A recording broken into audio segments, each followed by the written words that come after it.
Hello, I'm Sal. Welcome to our Legacy Church Walsall Youth Fellowship.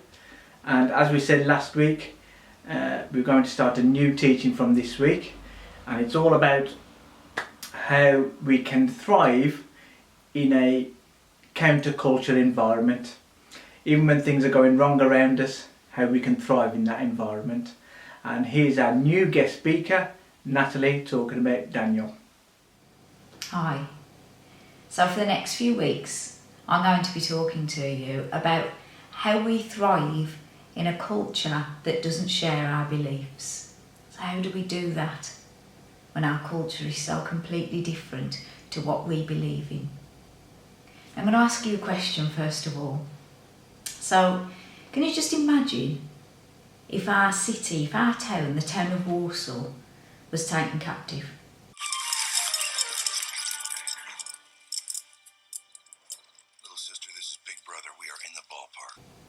Okay, it was under siege.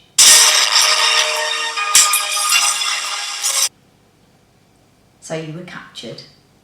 You were taken from Walsall. Your name was changed. You were now having to study the language, the literature and the culture of those who's captured you. How do you think your faith would be? Because honestly, I think mine would be really struggling. But you see, this is exactly what happened to Daniel in the Bible. And you can read all about his story in the book of Daniel, which is in the Old Testament. Now, Jerusalem had come under siege by King Nebuchadnezzar. And he'd taken healthy, fit, young men and he'd taken them to Babylon, where he was going to train them to be part of his courts. So they were having to learn a whole other life. He had changed their names. He had forced them to start learning to live in a different culture, to learn a different language, and to study the literature of their culture. Now, this would have contained things that were completely alien to Daniel and his faith in God. It would most probably have involved witchcraft or the occult. It wouldn't have been anything that he was familiar with. It would have been things that he knew were against what God commanded us to do. Now, there was Daniel and his 3 friends, and they were all taken. The same things happened to them as happened to Daniel. They had the names changed, they had to study, they had to live in this completely different culture. Now, you would think, wouldn't you, that their faith, that it would die somehow, that it would become less and less, weaker and weaker. But in actual fact, not only did their faith remain strong, but they managed to thrive in this new culture. They didn't withdraw from it, they couldn't. They were captives. They had to stay there and they had to do as they'd been told. But in the midst of all that, they thrived. And we're going to find out how their lives and their faith in God actually bore witness to the people that they served. Now, we find that one of the things that the king did, this is King Nebuchadnezzar who had taken them captive. In chapter 1 and verse 5 it tells us that the king assigned them a daily amount of food and drink from his own table. That's a bit odd to me because it's not what I would expect if I'd been taken captive. I certainly wouldn't expect to be fed food and wine from the king's table. Maybe bread and water, but not the food and wine that the king himself ate. Now you imagine this food. You know the M&S advert? This is not just any food, this is M&S food.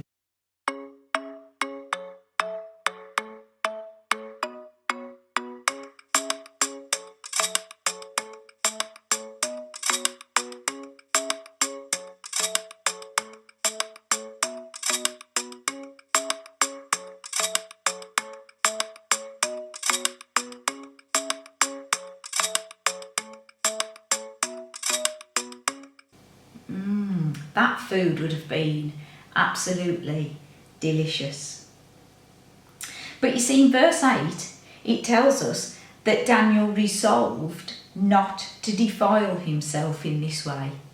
That means he wouldn't spoil his soul, his body, his spirit, his mind by doing something that he knew was wrong. Because you see, Jews had very strict rules about what they could and couldn't eat. Some foods were thought to be unclean, and there were foods that they shouldn't touch. And this food would have been unclean because it would have been offered to other gods. So he would have been eating food that had already been offered to or sacrificed to other gods, and he'd be eating that, and he knew that he couldn't. He served our God. He served Almighty God. He knew that that was not what he should be doing. So even though everyone around him and his friends were doing what culture said they should do, they were eating, they were drinking, they were doing what the king had given them to do. They were indulging, if you like, in what he'd said they could have. They wouldn't do it. All of that was going on around them, and they wouldn't do it. Now, I think that's the first reason why Daniel refused the food. But maybe, just maybe, there's another reason as well. You see, when King Nebuchadnezzar gave them this food, it wasn't because he was a generous king. Nebuchadnezzar was actually a tyrant.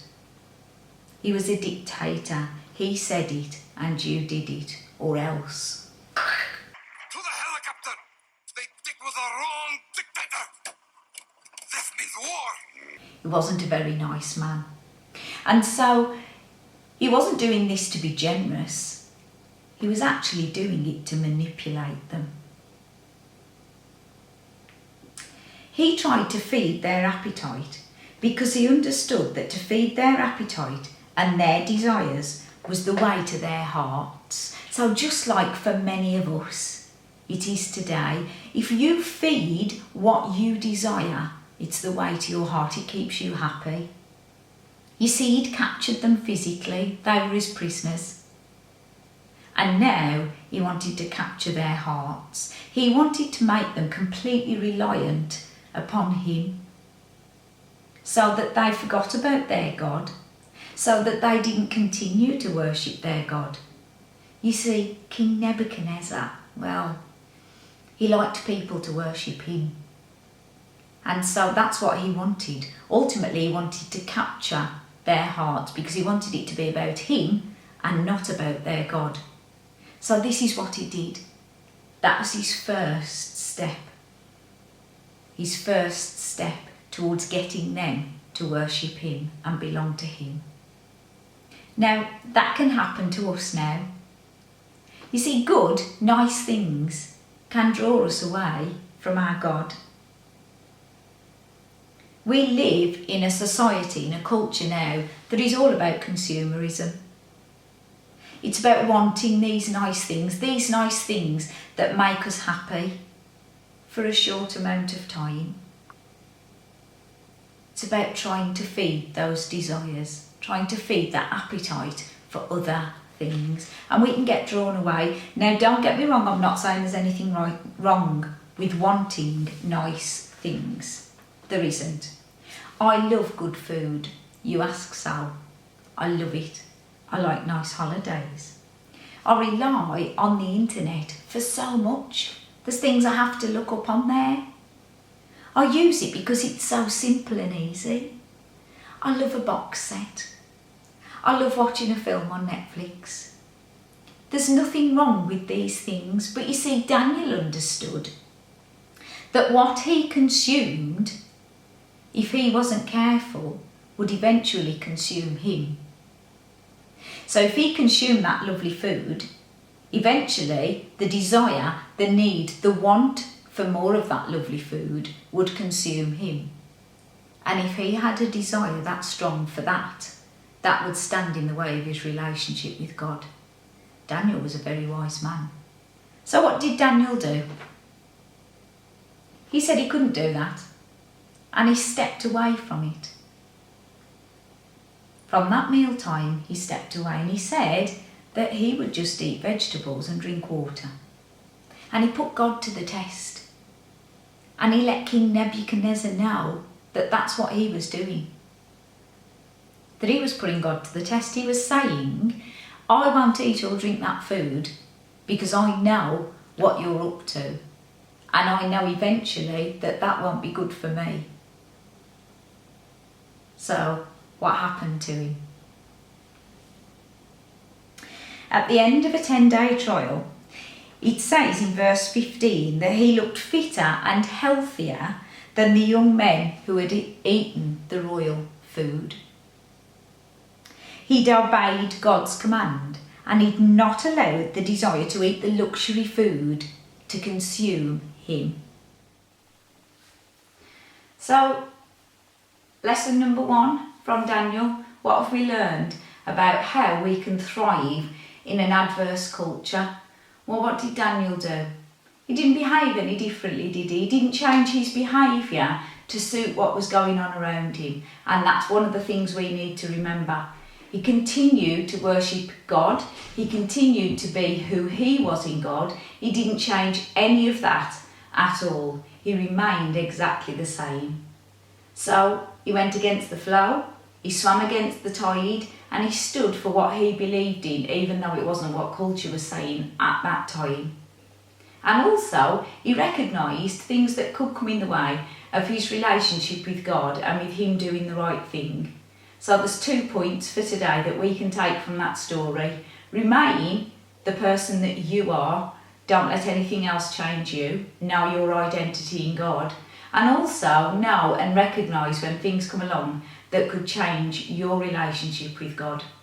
I'll see you next week. Okay, so this week I want you to think about how you can be yourself, be sure of your relationship with God, and how you can behave in this culture where the outside does not influence how you behave. So think about that, and we'll see you all next week. Bye bye.